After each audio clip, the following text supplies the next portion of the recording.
காலமகள் கேட்டபடிதான் வானமகள் வழங்கியிருக்கிறாளா என்று கணிக்க ரிஷிகேசத்திலிருந்து 13 வயதையான பால பருவ மகான் ஸ்ரீ சைத்தன்ய சுவாமி அவர்கள் பலகாலம் நடைபயணம் மேற்கொண்டு பசும்பன் கிராமத்திற்கு வருகிறார்.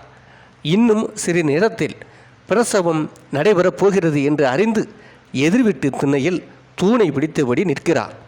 வானெட்டும் புகழ்வார்த்த வீர குடும்பத்தின் குலம் தழைக்க குடி சிறந்தோங்க வாரிசு ஒன்று வரப்போகிறது என்ற களிப்பிலும் பங்கம் ஏதும் இல்லாத சுகப்பிரசவம் நடந்தேற வேண்டும் என்ற பதைப்பிலும் உக்கிரபாண்டி தேவர் இங்கும் அங்குமாக இருப்பு கொள்ளா நிலையில் அலைந்து கொண்டிருந்த போது எதிர்ப்புறம் நிற்கும் ஸ்ரீ சைத்தன்ய சுவாமி அவர்கள் கண்ணில் படுகிறார்.